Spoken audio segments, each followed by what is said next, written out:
Kali ini kita bahas drama Korea berjudul Jirisan. Cerita diawali pemandangan puncak Seowwangbong di mana menjadi tempat favorit buat para pendaki gunung. Pemandangan alam yang begitu indah dan kondisinya yang menantang buat siapa saja yang mendakinya. Tempat ini berada di Gunung Jirisan. Gunung ini adalah tanah harapan buat seseorang, tapi juga tempat yang kejam buat orang lain. 간절한 염원을 담은 희망을 가지고 돌아가는 건 아닙니다. Banyak orang membawa kisahnya dengan baik, tapi tak sedikit bagi mereka yang tak kembali sesuai harapan. Berawal di tahun 2018, di stasiun Jagawana Taman Nasional Jirisan, seorang pria baru saja dipindahkan bertugas di stasiun Jagawana. Dia bernama Hyunjo. Kedatangannya berbarengan dengan berita buruk di mana ada pendaki yang menghilang. Tim Jagawana bergerak cepat untuk membantunya. 신입이에요? 예, 안녕하십니까. Baru saja bertemu dengan atasannya bernama Pak Jo, dia langsung ditugaskan untuk mengikuti temannya yang akan bergegas menolong orang hilang. Belum juga sempat memberitahukan namanya, apalagi ngopi bray, dia harus langsung kerja dah. Tanpa persiapan apa-apa, Hyunjo langsung ikut dengan timnya. Orang hilang itu bernama Yongseum, berusia 14 tahun. Kemarin memasuki area pendakian jam 11.45 melalui jalur Jagawana dengan mengenakan seragam sekolahnya dengan ransel biru dan sepatu putih. Sinyal ponsel terakhirnya diketahui di sekitar puncak Samheungbong. 수색에 나섰지만 방로인 A구역은 Dengan sigap dan cepat, tim bergegas ke titik yang diarahkan dari berbagai pos yang ada di sekitar Jirisan yang dipandu oleh Pak Jo dari pos utama. 골든타임은 30시간. Selain itu mereka dibantu tim SAR dan pemadam kebakaran.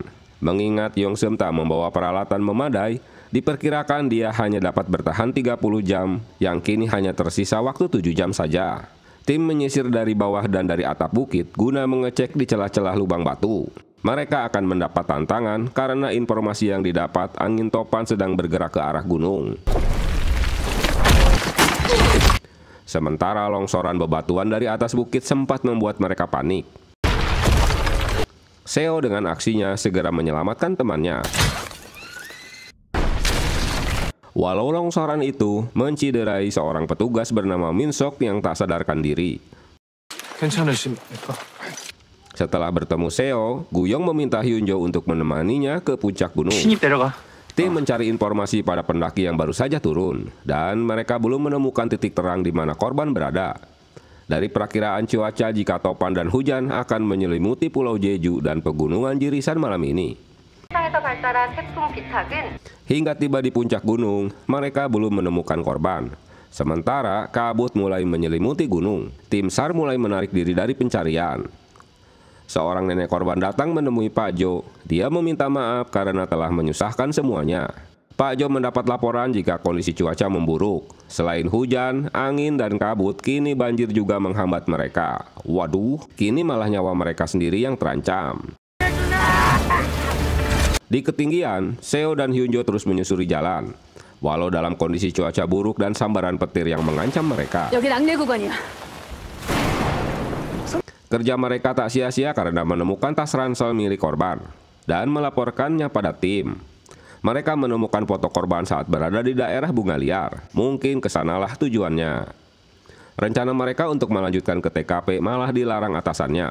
Selain kondisi jalannya yang berbahaya, mungkin korban juga sudah tewas. Jika mereka tewas, maka akan lebih menyulitkan lagi. Atasan menyuruh Pak Jo untuk menarik semua tim.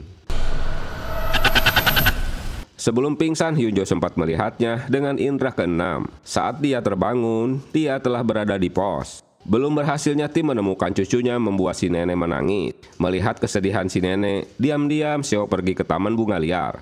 Tapi dia terkejut mengetahui Hyunjo menguntitnya. Dalam hujan lebat, mereka terus menyusuri untuk mencapai TKP. Jam sudah menunjukkan jam 4 pagi. Pak Jo memarahi mereka karena bergegas akan melanjutkan pencarian. Dengan alasan Seo tak ada di pos beserta peralatannya. Si nenek menunjukkan pada Pak Jo pesan terakhirnya yang baru diterima cucunya. Pak Jo menghubungi Seo yang mengetahui dia masih mencari korban. Dia memberitahukan jika korban mengirimkan pesan berada di area bunga liar. Sebelum menghilangnya korban, dia berada di lokasi bunga liar dan memfoto bunga-bunga itu dan mengirimkan pada neneknya. Sesaat kemudian sinyal di lokasi menghilang seiring dengan cuaca yang mulai memburuk. Cuaca mendadak gelap karena kabut. Pak Jo memberitahukan jika dia ingin mengirimkan tim lainnya untuk membantunya. 지원팀이 출동했지만 거기까지 가려면 Seo meminta mereka berpisah guna melanjutkan pencariannya. Batas waktu genting sudah habis. Kalaupun korban masih hidup, pasti kondisinya sakit. Di suatu tempat, Seung Hoon berteduh dan baterai ponselnya hampir habis. Semua area telah disisir Hyun Jo seperti yang diperintahkan Seo, tapi dia tak menemukannya. Dalam penglihatannya, Hyun Jo melihat batu hitam. Dia menceritakannya pada Seo. Batu itu bernama Batu Sangsuri. Seo menolak pendapatnya karena tak mungkin dia ada berada di dekat sana, karena lokasi itu tak ada sinyal. 하지만 거기 발신구역 밖이야. Tapi Hyun Jo penasaran, dia ingin mengecek lokasinya. Mereka pun menyusuri dengan tambang hingga tiba di lokasi. Ternyata perkiraan Hyun Jo benar. Seung Hoon tak sadarkan diri berada di bawah Batu Sangsuri. 여기요! 선배! Dengan susah payah Hyun Jo menggendongnya hingga bertemu dengan teman-teman yang baru saja tiba di lokasi dan melanjutkan membawa korban. Akhirnya, Seung Hoon berhasil dibawa dengan ambulans yang telah menunggunya. Menurut petugas, detak jantungnya masih normal. 맥박 호흡 정상입니다. Sementara Seo dan Hyun Jo memilih untuk beristirahat di atas gunung dan mematikan HT-nya. Menurut peneliti sumber daya budaya, tanda ranting itu menunjukkan di mana korban berada. Dia bernama Seoul. Area Batu Sangsuri ini menyimpan rahasia Taekyo. Tak ada sinyal di area ini, tapi dapat mengirimkan pesan ponsel. Nah lo, dengan kata lain, gunung ini telah menyelamatkan bocah tersebut. Hyun Jo memberitahukan jika dia melihat korban dengan indera keenamnya, tapi tak dipercayai Seo. 2 tahun kemudian, di tahun 2020, 네가 아는 사람 누군데요? setelah mengalami cedera, Seo dengan kursi rodanya kembali bekerja di stasiun Jagawana. Berkat informasinya, Pak Jo menyuruh Guyong dan Dawon untuk memasang alat sebagai monitor mereka di sekitar air terjun. Tak sengaja Dawon melihat sesuatu yang mencurigakan. Ternyata mereka menemukan tengkorak dengan tas ransel bernama Yang. Ternyata korban ini tak ditemukan saat pencarian dilakukan. Padahal saat itu ratusan orang mencarinya selama sebulan, tapi tak menemukannya. Mereka heran mengapa Seo yang baru saja kembali ke kantor tiba-tiba meyakini jika lokasi korban ada di sana. Melalui situs damkar relawan Jirisan, Seo menganalisa foto-fotonya saat tim gabungan diterjunkan dan menjelaskan pada foto itu terdapat kode ranting. Kode ini hanya dia dan Hyun Jo yang mengetahuinya. 현주랑 나만 아는 신호였죠. Petunjuk ini terbukti dengan ditemukannya beberapa korban hilang sebelumnya. Itu sebabnya mengapa dia yakin korban berada di lokasi air terjun. 누군가 내게 신호를 보내고. Seorang pendaki ilegal yang telah memberikan tanda pitak kuning pada ranting pohon, tanda itu dipindahkan ke arah yang berlawanan oleh seorang misterius. Seo menemui Kim, polisi yang bertugas di dekat stasiun Jagawana, guna menanyakan kematian pendaki yang baru saja ditemukan. Dia menanyakan tanda kuning yang menyertainya. 또 이상한 게 있는 거야? Pak Jo masih penasaran alasan mengapa Seo dan Hyun Jo naik ke gunung di mana sedang dipenuhi salju, hingga membuat keduanya cedera. 지리산이 얼마나 넓은지 아시잖아요. Kembali ke tahun 2018, Hyun Jo melakukan patroli hingga sampai puncak gunung. Dengan mata batinnya, tiba-tiba dia melihat pita kuning yang terikat di ranting pohon dan seseorang yang terluka. Saat mereka libur, Seo malah disibukkan dengan resto neneknya yang ramai pengunjung dan teman-temannya yang lagi pada nongkrong. Sementara Hyun Jo memberitahukan Seo tentang tanda kuning yang dilihatnya. Seo menyuruhnya untuk mengecek ke lembah Mujin. Setibanya di lokasi, seorang pria menegurnya. Dia rupanya pendaki ilegal. Dia datang untuk mencari mayat ayahnya yang menghilang setahun yang lalu. 우리 쪽 일에 대해서 꽤 잘하는 거 보니까 Hyun Jo mendapat cerita jika di tahun 1995 terjadi musibah banjir karena hujan deras. Padahal saat itu sedang musim ramai wisatawan. Musibah itu menewaskan 100 orang, termasuk tim relawan menjadi korban. Begitu juga dengan ayah Seo dan ibunya menjadi korban. Itu sebabnya mengapa Seo ingin menaklukkan Gunung Jirisan.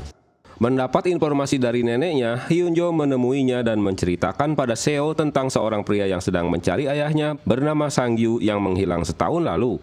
Dia selalu menggunakan jalan ilegal saat mendaki. 신용불량자 상태라 카드 산에 왔다는 확신이 없어서요. Hyunjo berniat membantu pria tersebut untuk mencari ayahnya yang dicurigai berada di lembah Mujin seperti yang pernah dilihatnya. Walau Seo telah melarangnya, tapi Hyunjo tetap mencarinya dengan ditemani Kim. Penasaran dengan cerita Hyunjo, Seo mendapat laporan polisi jika korban bernama Sang-gyu hanya memiliki anak perempuan. 그분 딸 하나밖에 없어. Rupanya pria yang sedang bersama Hyunjo hanyalah seorang penipu. Saat pencarian dilakukan, Hyunjo melihat sebuah tas yang tergantung pada pohon pinus di ujung tebing. Seo menyusul Hyunjo yang sedang mencari pria yang hilang. Hyunjo akhirnya mencurigai Kim jika dia sengaja membunuh Sang-gyu karena dia menemukan tas milik Kim yang tertinggal di tebing. Rupanya masalahnya dipicu oleh seseorang yang menawari bayaran besar untuk mendapatkan pohon pinus yang akan ditanam di villa bosnya. Dengan uang muka 50 juta yang diberikannya, membuat Sang-gyu dan Kim jadi bertengkar. Hingga Sang-gyu terjatuh dari tebing dengan membawa uang dan tas miliknya. Karena meleng, si Hyunjo ditikam oleh Kim. Dengan kondisi luka parah, dia harus kembali ke pos. Sebelum pingsan, dia memberikan tanda dengan ranting yang ditancapkannya. Ternyata Kim masih mencari keberadaan tas berisi uang. Dia berpapasan dengan Seo yang memang mencari temannya. Seo tak bisa dikibuli walau pria itu mengaku tersesat.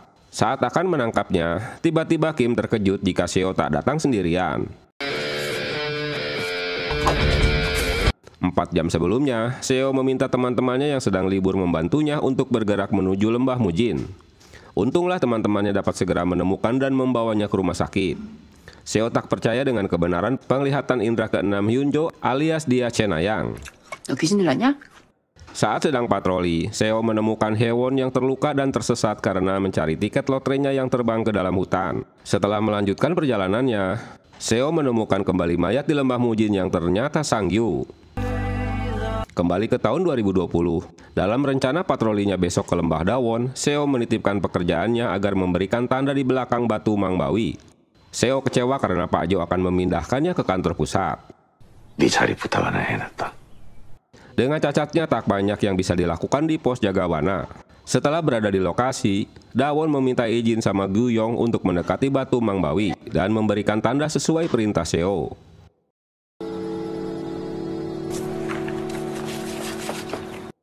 Saat itu Hyunjo mendapatkan penjelasan jika pita-pita yang diikat di ranting itu hanyalah petunjuk jalan ke arah atas untuk pendaki ilegal. Hyunjo menemukan tanda pita kuning yang terikat di lokasi yang salah. Mungkin seseorang sengaja agar membuat pendaki tersesat. Ini ulah seorang misterius. Saat kembali ke pos, Dawon yang sibuk foto-foto malah ditinggal Guyong. Seorang misterius mendatangi dirinya. 여기 전북사무소인데. Saat Seo sedang mencari dokumen yang diminta temannya, tak diduga dia menemukan tanda pita kuning yang disimpan di laci meja Pak Jo. Dia panik saat Pak Jo kembali ke ruangannya. Pak Jo melepaskan sarung tangannya. Seo mencurigai atasannya ada sesuatu yang dirahasiakannya. Kembali ke tahun 2018. Hari itu tim Jagawana harus membubarkan kegiatan perdukunan di Gunung Jirisan dengan dalih perintah raja. Energi yin di tempat ini sangat kuat. Karena memiliki sejarah di masa lalu di mana banyak orang tewas dengan berbagai hal. Itu sebabnya para dukun melakukan ritual di tempat ini. Siang itu Nenek Gemre naik gunung untuk mengenang ibunya yang menghilang di gunung yang sama. Mungkin karena kecapean dia beristirahat dan tiduran sambil nyender di sebuah pohon. Asik. Hingga keluarga mencari dan melaporkannya ke tim Jagawana karena dia juga tak menjawab ponselnya. Seseorang dengan menggunakan sarung tangan menaruh minuman di dekat makanan yang disajikannya di saat si nenek itu tertidur. Mereka pun segera menjemput si nenek, tapi hari keburu gelap dan tak menemukan si nenek di lokasi. Rencana Seo untuk mengajaknya berpencar ditolak Hyunjo. Lebih baik mereka mengecek ke lokasi pagoda dan batu giling, tapi tak menemukan juga si nenek. Sesaat kemudian, kedatangan tentara yang sedang berlatih menemui mereka. Tentara itu memanggil Hyunjo dengan sebutan Kapten Kang. Sementara status si nenek belum tertangkap rekaman CCTV di pintu keluar, artinya dia masih berada di gunung. Seo mengupik pembicaraan tentara bersama Hyunjo jika dia dibebas tugaskan sejak insiden di masa lalu. Seorang tamtama memberitahukan jika dia melihat seorang pria warga sipil sedang memeriksa isi tas ransel berwarna pink di lokasi bayi togol 3 jam yang lalu. Saat beristirahat, tamtamaan menemukan minuman yogurt dan meminumnya. Mereka pun bergegas ke lokasi yang dimaksud dan menemukan tas ranselnya yang berisi jamur beracun. Di tempat lain, si nenek masih berjalan di dalam gelap malam. Tiba-tiba dia terjatuh dan mengalami halusinasi jika hutan terbakar dan orang-orang di depannya tewas ditembak. Mereka akhirnya menemukan si nenek yang sudah pingsan di sekitar sungai. Hyunjo berusaha menolongnya, tapi sia-sia, si nenek tak bangun-bangun lagi. Meninggalnya si nenek membuat Seo mati lemas deh. Hyunjo melaporkannya ke pos. 선배님 저 강현조입니다. Mereka berada di sekitar bayi togol. Hyunjo menceritakan saat jadi tentara. 고양이 근처라고 했나? Saat mereka sedang berlatih, seorang tentara bernama Kim yang mengalami cedera berasal dari kampung sekitar gunung. 잠깐 사이에 사라졌습니다. Beberapa saat kemudian, mereka kehilangan Kim yang kabur dari latihan. Kapten Kang kembali untuk mencarinya, hingga di suatu tempat, dia dapat menemukannya, tapi apes dia terjatuh dan ikut terluka. Sementara Kim yang dicarinya sudah tewas duluan. Lokasi itu tepat berada di Bayi Togol. Awalnya dia trauma dengan kejadian itu, tapi dia harus mengetahui apa yang terjadi, makanya dia bergabung dengan tim Jagawana. 제가 그걸 본 다음에는 Dia juga mendapat kabar jika lokasi Bayi Togol ada sesuatu yang harus diselidikinya. Letnan Choi menghubungi Hyunjo memberitahukan jika tamtamaan menghilang. Saat kembali menemui Choi, dia menemukan pakaian tentara dan minuman yogurt di dekatnya. Dia sebenarnya yang bertugas untuk jaga malam, tapi dia mendadak tak enak badan dan mual-mual. Di tempat lain, setelah meminum minuman yang ditemukannya, dia mengalami halusinasi dan ketakutan hingga mun-mun, mungkin keracunan. 달기습은 극상림이에요. Choi berusaha mencarinya, tapi hampir tersesat. Seo menjelaskan jika hutan Dagui adalah hutan misterius karena pepohonannya hampir sama. Jika seseorang telah masuk ke hutan itu, pasti mereka akan tersesat. Mereka pun memasuki hutan. Beberapa saat kemudian, Hyunjo dan Seo menemukannya. Rupanya, dia sudah keracunan. Mereka membawanya dengan helikopter. Meninggalnya nenek Gemrie membuat nenek Seo sedih. Guyong memberitahukan jika nenek Gemrie pernah hampir salah memasak jamur yang beracun dan yang tidak, karena memang bentuknya hampir sama. Saat kematian orang tuanya di lembah Dowon, Seo sendiri yang menemukan jasad orang tuanya saat itu. Tim SAR kekurangan orang hingga dia nekat ikut mencarinya sendiri. Hyunjo datang menemui tamtamaan yang kondisinya sudah lebih baik. 수통이 비어서요. An menceritakan di saat botol minumannya habis, dia meminum yogurt yang didapatnya dari seseorang yang saat itu sedang memeriksa ransel merah muda. Hyunjo menegur kedua ahjuma yang akan meminum yogurt. Karena Seo tak mempercayai ceritanya, dia segera mengajaknya pergi. An memergoki pria itu menutup resleting tasnya. Bisa saja orang itu yang memasukkan jamur racun itu ke dalamnya. Karena An memergokinya hingga pria itu ingin membunuhnya. Setelah meminum yogurt, dirinya merasa halusinasi dan keracunan. Tapi cerita ini tak dipercayai Seo. 또 마셨다고 중독 증상이 나타나지 않아. Karena penasaran, Hyunjo kembali ke lokasi pagoda dan ketinggian tumpukan batu itu telah berubah. 높이가 달라졌어.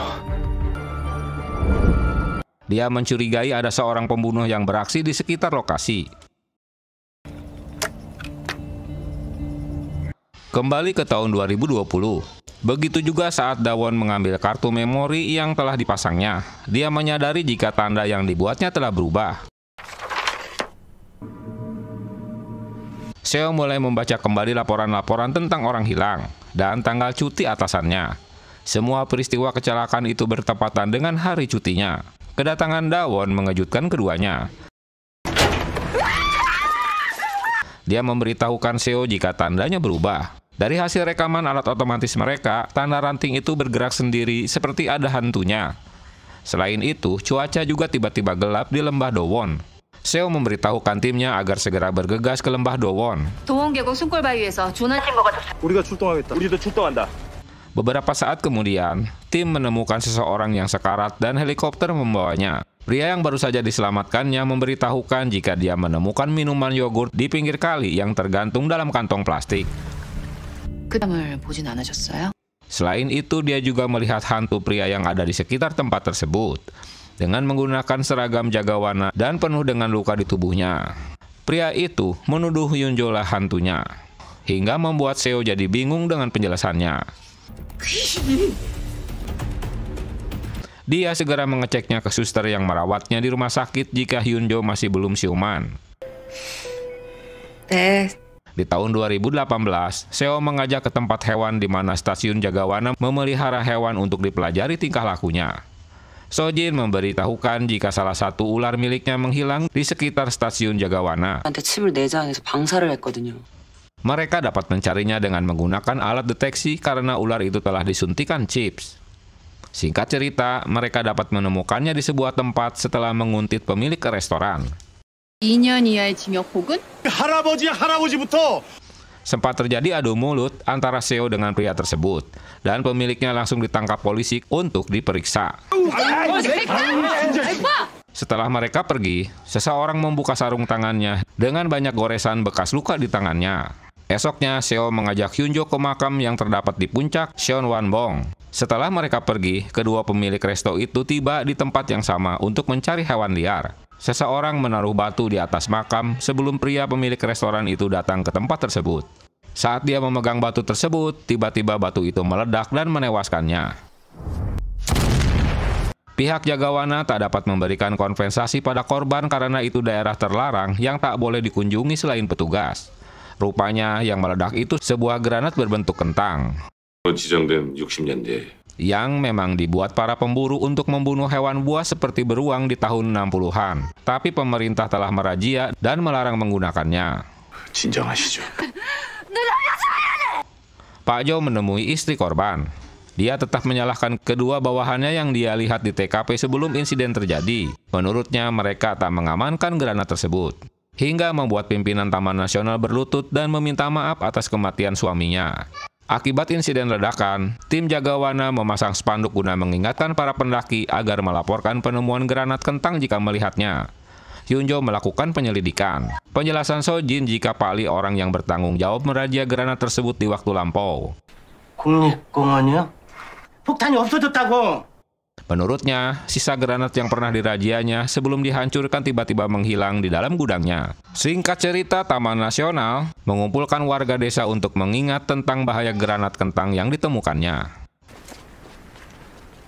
Seorang peserta pria dengan goresan bekas luka di tangannya menjadi perhatian Seo. Pak Jo menjelaskan tentang granat kentang dan jamur beracun yang terdapat di Gunung Jirisan. Mereka yang menemukannya jangan menyentuhnya. Ocehan Pak Jo membuat istri korban tak senang dan memprovokasi warga agar tak mendengarkannya. Seo mendapat kabar jika Hyunjo menemukan granat menghilang di rumah Yang Sun yang juga teman mereka. Hyunjo mendapat keterangan jika pria yang mendapati bekas lukanya bernama Sewok. Dia memelihara lebah. Sebelumnya dia tinggal dengan kakek Yang Sun. 봤는데 전화기가 꺼져 있어요. Seo tak yakin jika dia pelakunya, tapi lebih condong menuduh Yang Sun. Setelah mengecek keberadaannya, dia berada di Saemagol. Mereka pun menyusulnya. Guyong heran ngapain si Yang Sun mendaki lewat jalur terlarang. Setelah mencarinya, dia menemukan Yang Sun yang sedang terduduk dengan granat kentang di hadapannya. Seo berhasil mengambilnya dan memberikannya pada Guyong, yang tentu saja membuatnya keringat dingin dah. 근데 이걸 어떻게 발견한 거예요? Yansung mengakui jika granat itu menghilang dari rumahnya.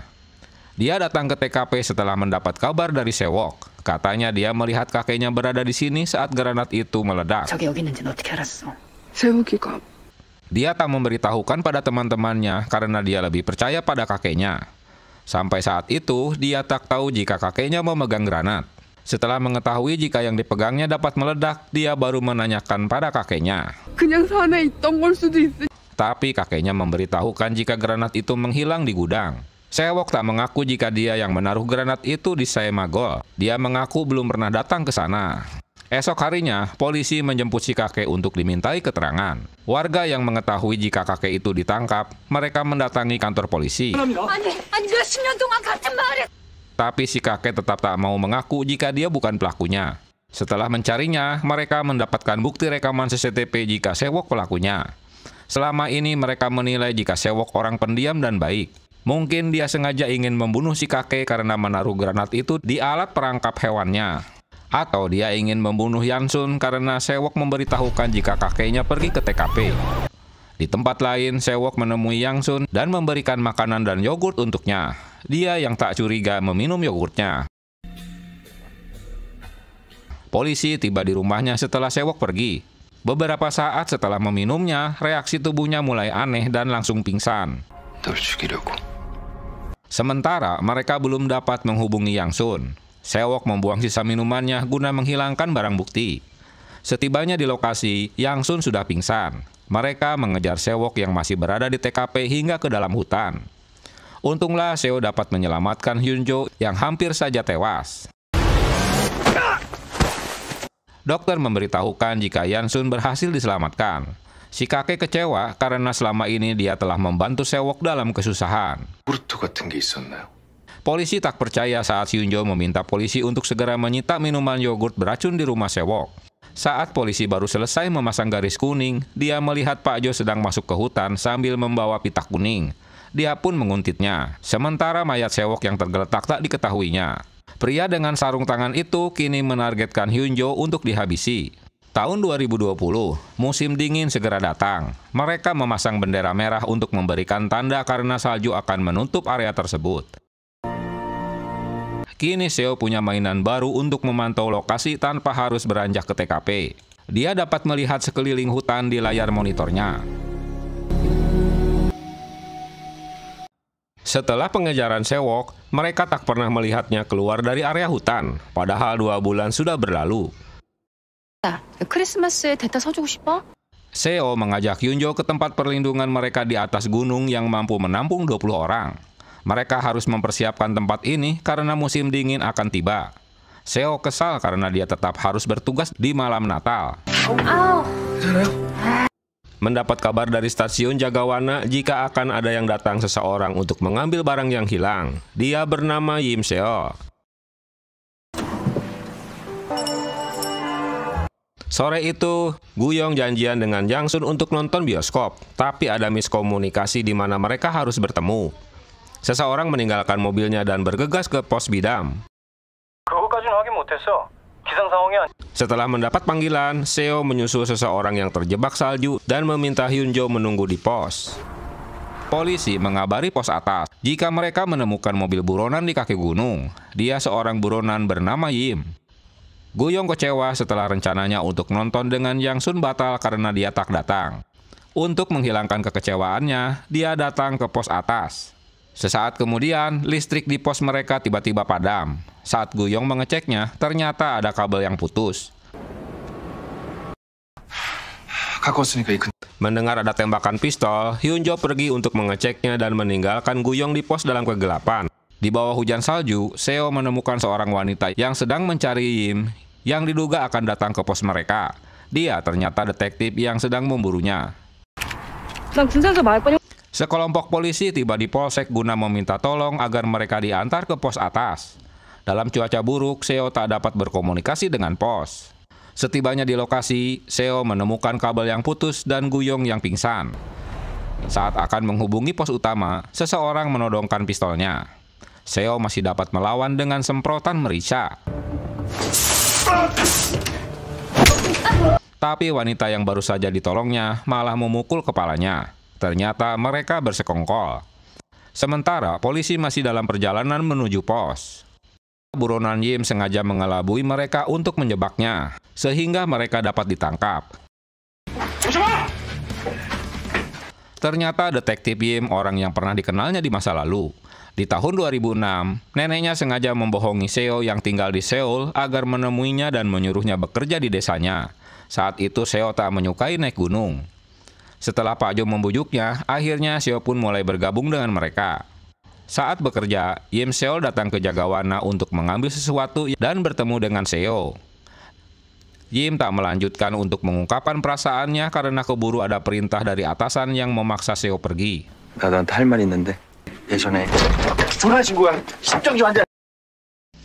Kembali ke tahun 2018. Setelah penangkapan buronan, Mereka tak sengaja kembali bertemu. 의자 안 쪽팔리네. Karena beberapa kali datang ke kantornya, Seo tak pernah ada. Dia berpikir jika Seo telah berhenti dari pekerjaannya. 오늘 진짜 여러모로 너무 감사했습니다. Kedatangan Yang Sun menemui Guyong membuatnya senang, karena kini Yang Sun mengkhawatirkannya. Apalagi mendengar Yang Sun datang ke bioskop, tapi dia tak menemukan dirinya yang keburu pergi. Wah, jadian nih. 나오셨구나.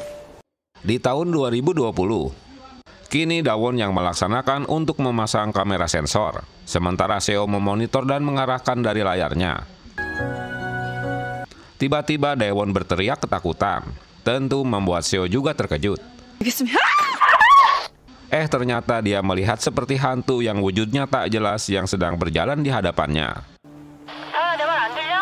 Hantu ini seperti Roh Hyun-jo yang keluar dari tubuhnya karena ikut bergerak. Dia kesal karena tak dapat mengambil HT yang terjatuh. Seketika tubuh Dawon sulit digerakkan.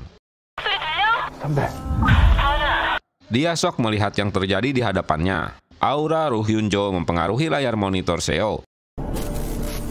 Sepertinya dia juga menyadari ada yang tak beres di hutan itu. Dalam ketakutannya, si Dawon terus kabur dan menceritakan apa yang baru saja dilihatnya. Seorang pria menggunakan seragam jaga warna di musim dingin dengan penuh darah. Seo teringat dengan cerita korban sebelumnya. 분명히 겨울 유니폼이었는데. 내가 말한 Setelah mengecek rumah sakit, Seo mendapat kabar dari rumah sakit jika kondisi Hyun-jo sedang tak baik-baik. Suster menjelaskan jika tekanan darahnya tiba-tiba naik dan terjadi pendarahan. Dawon terheran bagaimana pria yang berada di depannya ini bisa berada di hadapannya di dalam hutan. Di masa lalu, mereka berdua mengalami kecelakaan. Anehnya, Roh Hyun-jo keluar dari tubuhnya dan memindahkan Seo ke dalam gua batu. Hingga tim SAR datang menolong mereka berdua. Masalahnya, Roh Hyun-jo terpisah dari jasadnya. Dia tak menyadari jika jasad mereka telah dibawa ke rumah sakit. Wah, kusut deh. Hyun-jo baru menyadari jika dia bukan manusia lagi di saat tertabrak oleh temannya. Jika Roh Hyun-jo memaksakan untuk memegang sesuatu, maka jasadnya akan mengalami pendarahan. Yang tentu membuat tim dokter sibuk. Nah lo, entah statusnya apa ya, dibilang hantu dia juga belum meninggal. Semacam mati suri kali ya. Seo menyadari jika ruh temannya masih berkeliaran di gunung. Menurut Dawon, Hyun-jo ingin berbicara dengannya. Dia berusaha mengambil HT tapi tak dapat meraihnya. 선배님 소리 듣고. Kembali ke tahun 2018. Suatu hari hutan Jirisan terbakar. Dan semua tim dikerahkan untuk memadamkan api. Semua wisatawan diminta untuk segera meninggalkan lokasi. Mereka mengerahkan beberapa helikopter untuk memadamkan api.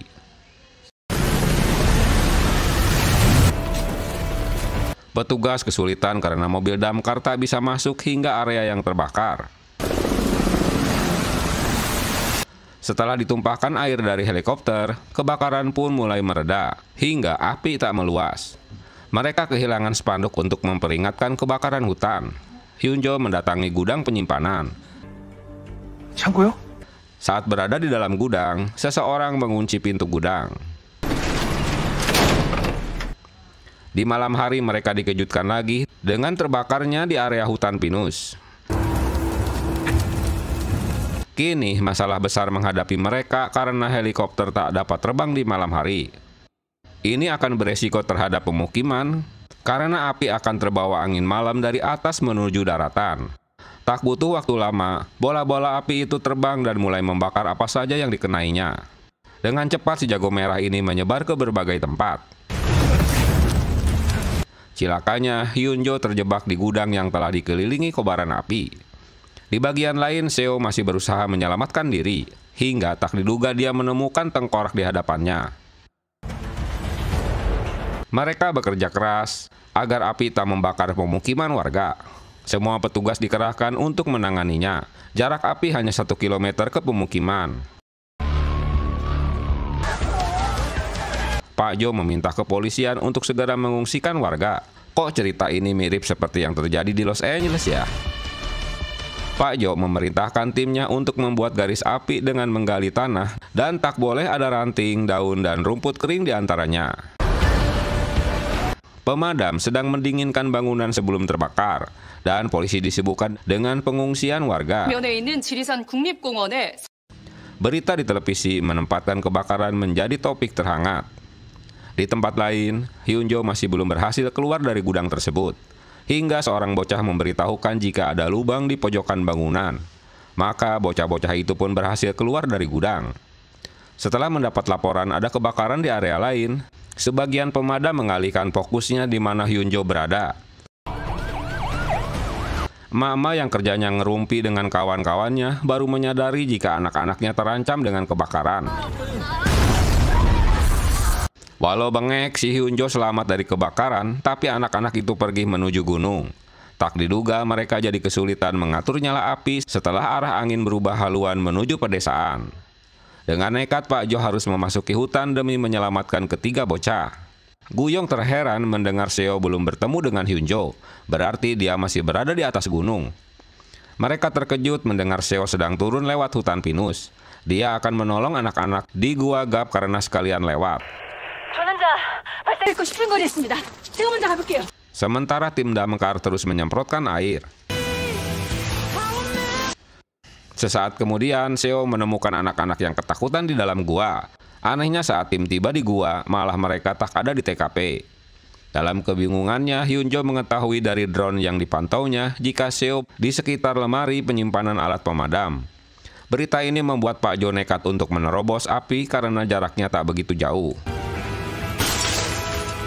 Sementara Seo dapat mengambil baju api yang tersimpan di lemari. Untunglah semburan api tak mengenai mereka. Hingga matahari terbit, petugas baru dapat mengeluarkan mereka, tapi kondisi Seo sangat lemah.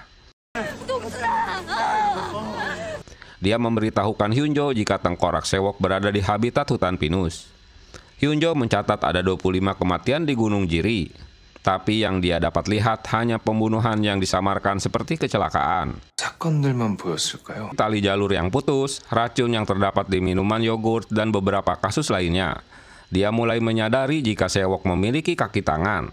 Orang itu yang menjebak mereka di dalam gudang dan menguncinya. 뭔가 우리를 창고에 가두고 Masalahnya polisi tak mendapatkan bukti. Orang itu kini menargetkannya, terbukti dengan aksinya yang telah menggeledah kamar dan meja kerjanya. 누군가 내 방을 뒤졌어요.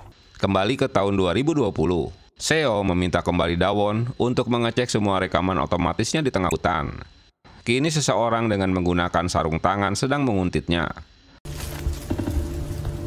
Sesaat kemudian, Dawon menyadari ada orang yang sedang mengawasinya dan dia pun kabur. Aksi ini membuat Ruh Hyunjo bangun kembali. Karena ketakutan hingga membuat si Dawon jatuh. Seo berfirasat buruk terhadap Dawon. Dia berusaha menghubunginya, tapi panggilannya tak dijawab. Sementara Dawon mengetahui siapa orang yang sedang bersamanya sambil membawa minuman yogurt. Sayang kondisi Seo cacat sehingga tak ada yang dapat dilakukannya. Siapakah pria yang menemui Dawon?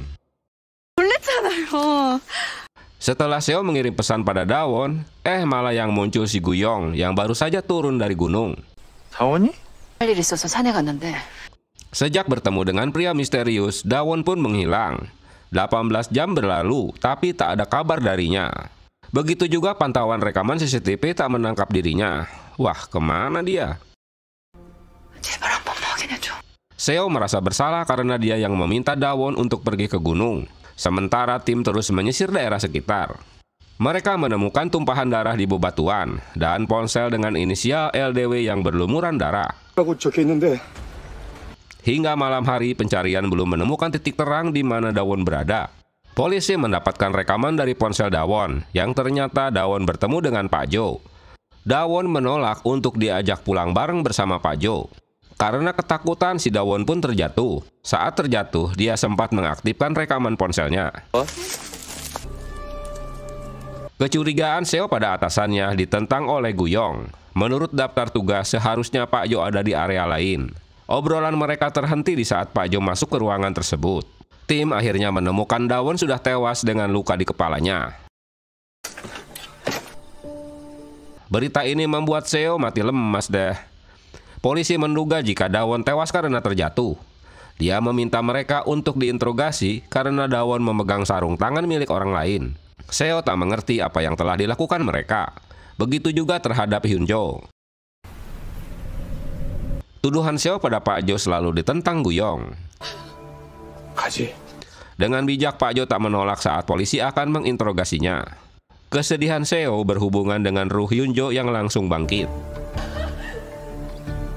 Hyunjo memberikan pesan pada pendaki untuk disampaikan pada Seo jika kali ini dia tak akan memberikan tanda rantingnya. Seo tambah yakin jika Dawon ini dibunuh karena sebagian barang-barangnya juga hilang, termasuk data rekaman otomatis dan buku catatannya. Ternyata pria bersarung tangan itu memang mengambilnya. Setelah mendorongnya hingga tewas, dia juga memindahkan ponselnya. Walau cedera, Seo memaksakan diri masuk ke hutan dengan kursi rodanya, tapi dia malah terjatuh.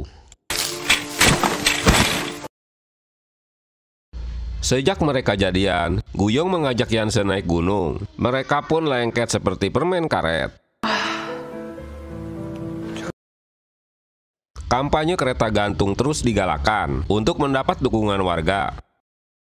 사장님들, Taejo melakukan live di desa Jembatan Hitam yang banyak menyimpan misteri.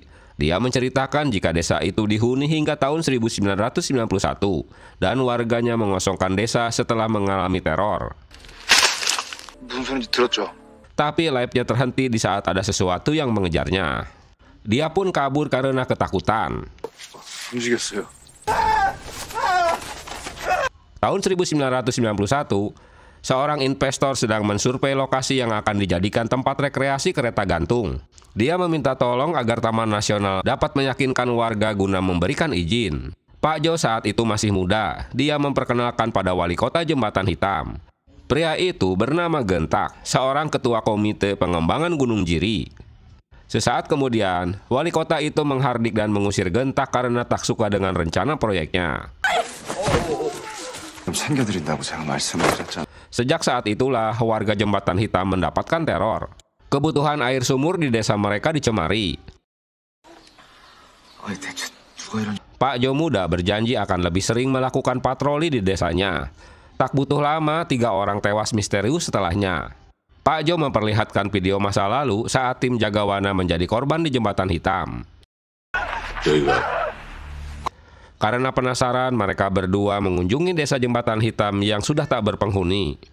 Seo selama ini tak pernah datang ke desa tersebut karena terlalu berbahaya. Beberapa saat kemudian, mereka merasakan keanehan di lokasi ini dan GPS pun tak berfungsi. Mereka melihat sebuah sinar yang menyilaukan sedang memperhatikan mereka. Entah itu mata beruang atau jin penunggu desa tersebut, hingga membuat keduanya kabur. Guyong memberitahukan Yang Sun jika kedua temannya tak dapat dihubungi dan belum kembali dari lembah Jembatan Hitam. Berita ini membuat Pak Jo pening deh, karena dia telah melarang timnya untuk mengunjungi desa tersebut.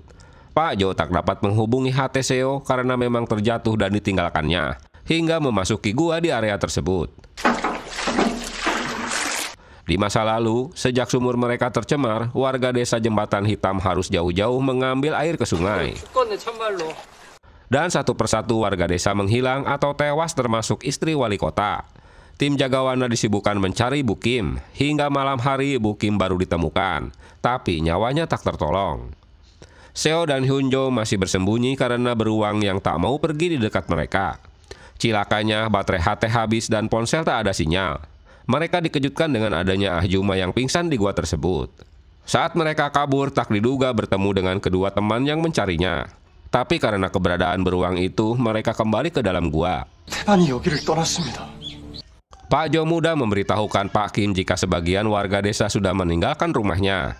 Kini Taman Nasional memutuskan untuk mengosongkan desa Jembatan Hitam. Hanya wali kota dan bocahnya bernama Sol yang tak mau pergi dari rumahnya.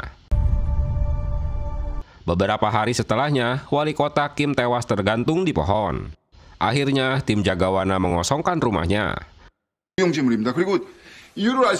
Kembali ke masa sekarang, kini mereka semua tersesat di gua tersebut. Untunglah Park masih dapat berkomunikasi dengan Pak Jo. Mereka tak bisa keluar karena adanya beruang yang tak pergi di dekat gua. Pak Jo menyuruhnya agar tak mengikuti jalur yang dibuat hewan. Mereka harus berjalan berlawanan arah. Pak Jo dan tim tiba di pinggir hutan dan tim lainnya menyusul guna menjemput mereka. Sojin tiba di lokasi karena mengetahui ada beruang liar yang harus ditangkap. Sementara tim terus berjalan mengikuti petunjuk arah yang berlawanan, hingga berhasil keluar dari hutan. 여기 웬일이에요? Hyunjo masih penasaran dengan cahaya hantu yang menjadi rumor warga. Yang ternyata itu mata beruang bulan yang berkeliaran di hutan jembatan hitam. Saat masuk ke gua, dia bertemu dengan Seol. Mereka sempat berdebat tentang cahaya tersebut. Setelah Seol pergi, Hyunjo melihat dengan indera keenamnya jika pria yang baru bertemu dengannya diduga kaki tangan Sewok. Sayangnya, Seol telah menghilang. Kembali ke tahun 2020, Taeju yang menolong Seo yang terjatuh dari kursi roda dan mengantarkannya ke kantor. Seo mengunjungi Pak Jo yang ditahan polisi. Dia tak mengetahui apa yang terjadi dengan Dawon. Seo dapat memojokkannya saat dia memberitahukan menemukan pita kuning berdarah di laci mejanya. Dia menyuruh Seo menemui Park Il-hae karena dia telah memberitahukan Park apa yang terjadi. 이 상황 알고 계세요. Seo melanjutkan datang ke rumah sakit. Suster menjelaskan jika Hyunjo kini tak memakai bantuan oksigen, tapi jika terus berlanjut tak sadarkan diri, dokter akan mendiagnosis jika dia mati otak. 부장님도 이강이랑 똑같은 생각을 하고 계셨어. Guyong marah karena Seo menuduh Pak Jo yang telah membunuh mereka. Alasan Seo kembali ke kantornya karena dia ingin mengetahui siapa pelaku pembunuh sebenarnya. Park Il-hae memberitahukan jika Pak Jo juga terheran dengan kejadian-kejadian korban yang menurutnya janggal. Termasuk pita yang terdapat di pohon dan penemuan tengkorak yang berada di air terjun beserta beberapa korban lainnya. Seperti ada yang sengaja memindahkan mayat-mayat itu. Selama ini Pak Jo merahasiakan temuannya. 누군가 일부러 전화를 유도한 거야. Di tahun 2019 di saat musim dingin, Seo baru tiba di pos atas tapi tak menemukan Hyunjo. Karena tak dapat menghubunginya, dia bergegas mencarinya. 너 지금 어디야? Dalam hujan salju, dia menemukan tongkat yang tergeletak di ujung jurang. Seo tak menyadarinya hingga dia terperosok longsoran salju.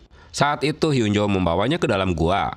Seo yang masih tersadar memberitahukannya jika ada seseorang yang sengaja menaruh tongkat di ujung jurang. Hyunjo pergi dari gua untuk melaporkan kecelakaannya, tapi malah tak pernah kembali. 현전이? Pagi itu Pak Jo menerima laporan dari Hyunjo jika Seo mengalami kecelakaan. Saat Pak Jo membawa tim untuk menjemputnya, entah mengapa kali ini malah Hyunjo yang terluka. Di bawah alam sadarnya, Seo yang terluka melihat seseorang mendatanginya. Tapi orang itu bergegas pergi setelah mendengar teriakan teman-temannya. Waktu itu polisi sempat menginterogasinya, tapi tak ada bukti pasti yang menunjukkan siapa pelakunya. Sebelum Hyunjo mengalami kecelakaan, dia pergi ke lembah jembatan hitam. Mungkin di sana dia menemukan bukti.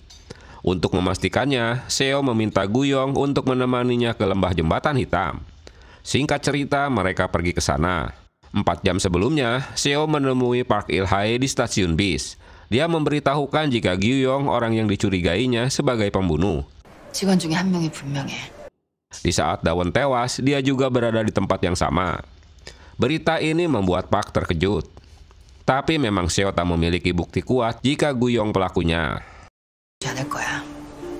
그러니까 우리가 잡아야지. Hari itu, Park sedang membawa tim survei. Tiba-tiba dia dikejutkan dengan air bah yang datang dari puncak gunung.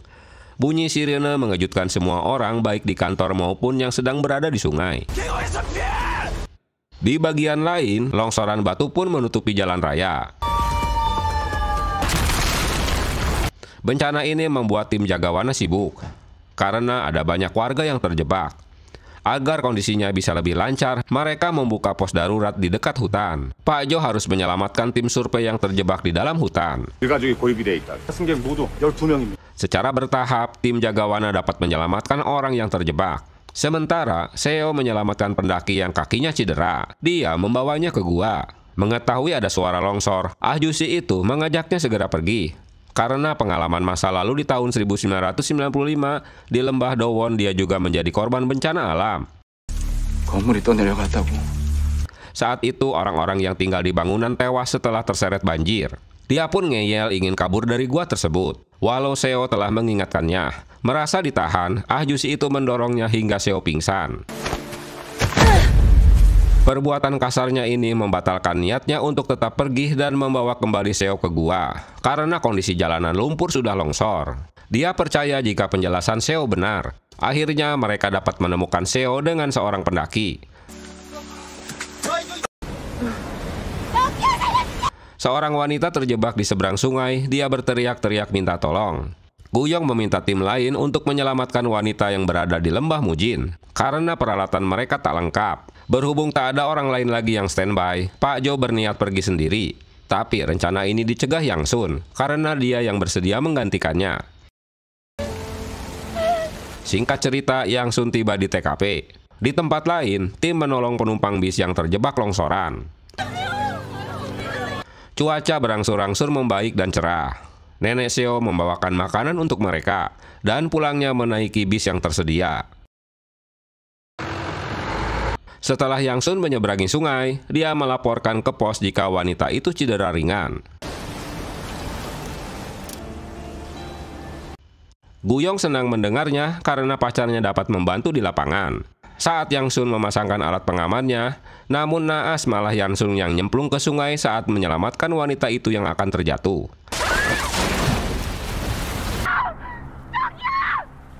Teriakan wanita itu mengagetkan semuanya. Tim kembali menolongnya, tapi mereka tak dapat berbuat apa-apa setelah mengetahui jika Yang Sun nyemplung ke sungai.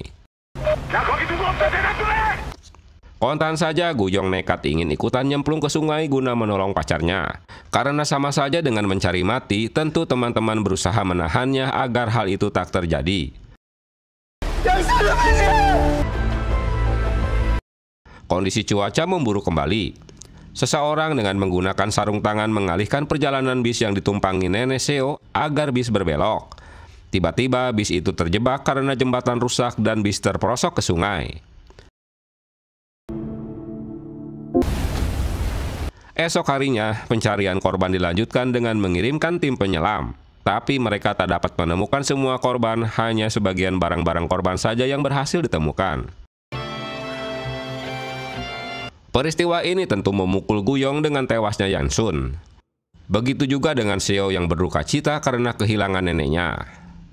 Dengan bantuan indera keenamnya, Hyunjo mendatangi lokasi kecelakaan bis. Kini dia tahu jika pria misterius dengan sarung tangannya yang telah mengalihkan jalur bis untuk berbelok. Setelah kejadian memilukan, Seo berencana untuk pergi dari kota tersebut. Tapi dia tak yakin dengan tujuannya. Pak Jo memberitahukan timnya jika setelah musibah banjir banyak tempat-tempat yang rusak. Selain itu, mereka juga kekurangan staf. Di hari liburnya, Hyunjo menemui Pak Jo. Dia ingin tahu kisah jembatan hitam di masa lalu.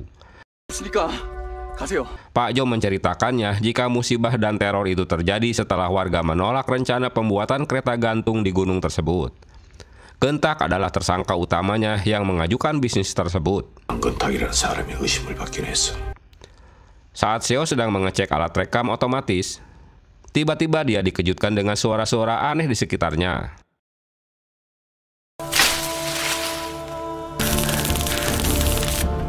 Keberadaan Hyunjo dengan pakaian berlumuran darah kini berada di hadapannya. Ternyata cerita-cerita yang pernah didengarnya selama ini, termasuk cerita Dawon, kini jadi kenyataan. 옷이랑 손이 다 피투성이었어요. Di musim panas tahun 2019, saat sedang menyelidiki desa Lembah Hitam, Hyunjo dikuntit oleh seseorang dan berhasil menangkapnya. Pria itu bernama Sol, yang juga pegawai Jagawana. Dia menceritakan jika polisi Wong Sung yang mengajaknya bertemu, tapi dia sendiri tak datang ke lokasi. Sol menceritakan jika mereka semua teman kecil dari desa Jembatan Hitam. Hanya Wong Sung dan Sewok yang tak pernah meninggalkan desanya. Setelah mendengar ceritanya, Hyunjo mencurigai Kopral Wong Sung sebagai tersangka utama dan Sewok kaki tangannya.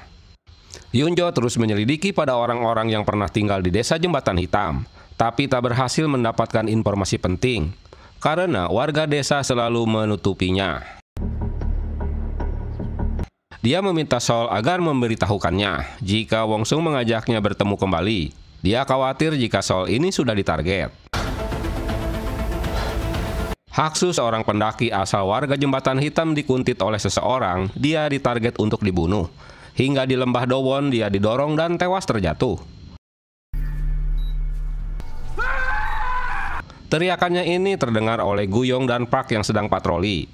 Hanya Ru Hyun-jo yang menyaksikan kejadian tersebut. Dengan susah payah dia akhirnya dapat berkomunikasi dengan Seo dan hanya dia yang dapat mendengarnya. 선배, 여길 떠나요. Hyun-jo meminta agar Seo melupakan segalanya dan pergi dari tempat tersebut. Di bagian lain kondisinya di rumah sakit terus ngedrop hingga tepat jam 2 siang Hyun-jo pun tewas. Duh, ngenes ya. Orang tua dan adik Hyun-jo pergi ke Gunung Jiri untuk mengetahui bagaimana kerja anaknya. Keindahan alam tak membuat sang ibu menutupi kesedihannya. Ayahnya menyarankan istrinya agar merelakan anaknya untuk pergi. Atas saran orang tuanya, suster memberitahukan Seo jika peralatan yang membantu Hyun-jo besok akan segera dilepaskan. 오빠 동생 강승아라고 합니다. Hari itu adik Hyun-jo bernama Seung Ah menemui Seo. Seung Ah menceritakan tentang pekerjaannya dan Seo sebagai teman kerjanya. Itu sebabnya dia penasaran ingin bertemu dengannya dan melihat lokasi yang terdapat pada foto-foto kakaknya. Untuk memastikan kebenaran informasi Seo, Guyong dan Park menemui warga yang pernah melihat keberadaan Ru Hyun-jo yang berkeliaran di gunung. Hanya ketakutan yang diperlihatkannya. 하얀 옷을 입고 있었다니까. Seo menanyakan apa sebenarnya yang terjadi di desa tersebut di masa lalu. Tapi semua warga yang ditanyai tutup mulut. Walau tak masuk akal, Seo menceritakan tentang keberadaan Ru Hyun-jo yang menjadi saksi sebagian kematian korban termasuk kematian Dawon. Dia menunjukkan rekaman yang didapatnya. Dia berusaha memberitahukan mereka semua apa yang sebenarnya terjadi. Di tahun 2019, setelah Seo terjatuh karena longsoran salju, dia membawanya ke gua dan meminta pertolongan pada pos utama. Namun seseorang memukulnya hingga dia cedera di kepala. Itulah mengapa dia tak sadarkan diri berbulan-bulan di rumah sakit. Seo memberikan daftar korban desa Jembatan Hitam. Setelah mereka cedera, warga desa semakin banyak jadi korban. Kini hanya 3 warga bekas penghuni Jembatan Hitam yang tersisa masih hidup. Ditambah anak mudanya Sol dan Wong Sung. Masing-masing mereka menemui ketiga orang yang tersisa guna mencari tahu misteri Jembatan Hitam. Seo memberitahukan Pak Jo tentang keinginannya menangkap pembunuh seperti yang dilakukan Hyun-jo guna membersihkan nama atasannya. Pak Jo menyuruh Seo mengambil laporan pertama orang hilang yang menimpa istri wali kota atau Ibu Sol. Dia menyuruhnya untuk mempelajarinya. Park memberikan dokumen persetujuan kereta gantung tahun 1991. Di mana saat itu laporan dimanipulasi jika warga telah memberikan persetujuan rencana proyek. Tapi pemerintah tak memberikan izinnya sehingga proyek itu batal. Wah, kebalikan dari pejabat kita ye. 정부 허가가 나질 않아서 결국 엎으신 거래. Dengan nekat, Seo membohongi polisi jika ada kecelakaan di jalan. Padahal Seo hanya ingin mendapatkan dokumen rahasia kepolisian. Di dalam hutan, Wong Suk bertemu dengan Sol. Dan salah satu dari mereka terbunuh. Setelah mendapati informasi laporan rahasia polisi, malam harinya Seo menemui Sol di rumahnya. Dia menyinggung pembunuhan masa lalu. Sol kecil menyaksikan jika Bu Heo yang telah membuang hewan mati ke sumur mereka. Saat itu wali kota menuduh pria yang akan membuat proyek itu yang melakukannya. Karena rencana proyek tersebut, pendapat warga jadi terpecah dua, baik yang setuju dan yang menolak dengan proyek. Itu dipicu karena kompensasi ganti rugi yang akan diberikan. Hingga hari itu istri wali kota atau Bu Sol jadi korban pertama yang tak sengaja terbunuh setelah mendapatkan intimidasi dari warga yang setuju dengan proyek. Setelah kepalanya cedera, rupanya Bu Sol belum tewas. Dia melanjutkan perjalanannya, tapi di tengah jalan dia tewas. Dengan meninggalnya, menimbulkan macam-macam spekulasi warga. Kejadian lain berlanjut menimpa ayah Sewok yang tewas tertabrak truk. Karena polisi tak dapat menemukan bemper truk dan saksi, sehingga kasus ini ditutup. Di tempat lain, rupanya polisi Wong Suk yang telah dibunuh Sol. Kejadian ini disaksikan Ru Hyun-jo. Seo menjelaskan karena keegoisan orang-orang yang ingin mendapatkan kompensasi untuk meninggalkan desanya telah membunuh ibu Sol dan ayah Sewok, sehingga mereka membalas dendam untuk menghabisi warga desa yang telah membunuh orang tua mereka. Dengan memindahkan pita-pita kuning di pohon agar para pendaki liar tersesat dan membunuhnya. Bahkan Dawon yang tak bersalah ikut menjadi korban. Saat itu Sewok menyadari jika Hyunjo telah mencurigainya dan memberitahukan Seol. Itu sebabnya mengapa mereka menargetkan Hyunjo untuk dibunuh, agar rahasia mereka tak terbongkar. Konsepnya, pembunuhan di gunung disamarkan sebagai kecelakaan. Usok dan Solah pembunuh untuk membalas dendam. Di masa lalu setelah kematian istrinya, Pak Kim dipaksa 3 warga untuk menandatangani formulir persetujuan pindah dari kampung mereka demi proyek kereta gantung. Sol bocah menyaksikan peristiwanya. Namun Pak Kim tetap menolak proyek itu. Sol sebenarnya setuju dengan proyek itu karena sekolahnya akan lebih dekat dan ayahnya tak perlu bertengkar dengan mereka. Pak Kim yang usahanya beternak lebah dikejutkan dengan lebah-lebahnya yang tewas. Kasihan Ye, setelah istrinya tewas kini usahanya hancur. Dia jadi depresi.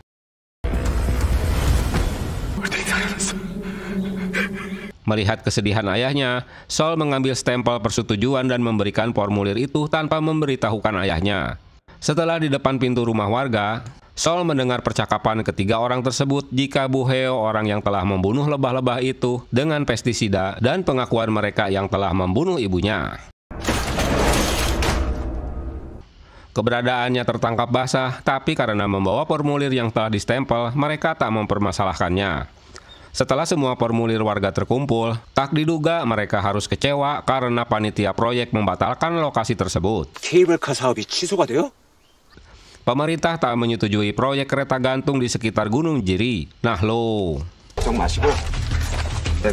Maka paniklah mereka yang sudah terlanjur berbuat jahat pada warga lain. Karena uang kompensasi itu juga jadi tak dibayarkan. Setelah Seo menuduhnya pembunuh, kini Sol mulai panik. Sol menantang Seo untuk melaporkannya pada polisi. Apakah mereka akan mempercayainya? Sol memberitahukan kedua temannya jika dia sempat menaruh GPS di tas ranselnya. Esok harinya mereka mulai menguntit kemana Sol pergi. Di tempat lain, Pak Jo dibebaskan dari penjara. Untuk mengelabui mereka, Sol pergi ke hutan berkabut dan menemukan chip GPS yang berada di tas ranselnya. Dia memberitahukan Seo jika rencananya berantakan. Seo memberitahukan Pak Jo jika Sol pembunuhnya. Mereka harus segera menangkapnya sebelum dia menghancurkan barang bukti. Pak Jo memberitahukan jika mereka harus menangkap Sol yang notabene bagian dari tim Jagawana. Hutan itu terdapat gua dan jalan bebatuan. Saat Sol memasuki gua, dia bertemu dengan Ru Hyunjo. Sol mengakui semua pembunuhan yang dilakukannya. Di tahun 2017, awalnya dia tak ingin membunuh. Dia berkali-kali mencoba untuk mengakhiri hidupnya, tapi selalu saja diselamatkan orang lain. Hingga dia berencana mengakhiri hidupnya di gunung agar tak diselamatkan orang lain dengan membawa yogurt beracun. Saat akan meminumnya, dia bertemu dengan tentara yang tersesat. Saat ngobrol-ngobrol, ternyata mereka bertetangga dan teman masa kecil. Dia adalah Kim Hyun-soo. Semuanya berubah setelah Hyun-soo menanyakan kabar ayahnya. Dia teringat masa lalu yang menyakitkan keluarganya dan memberikan minuman yogurt untuknya. Kim Hyun-soo pun tewas setelah minum yogurtnya, dan tak ada yang mencurigai jika itu pembunuhan. Dia kembali ke gunung sebagai tim Jagawana dan menemui Sewok yang melanjutkan usaha ayahnya jadi peternak lebah. Sol meyakinkannya bahwa masa lalu mereka yang pahit pada keluarganya. Sejak saat itu, mereka bekerja sama untuk membunuh orang-orang yang datang ke gunung, termasuk bekas warga desa yang sama.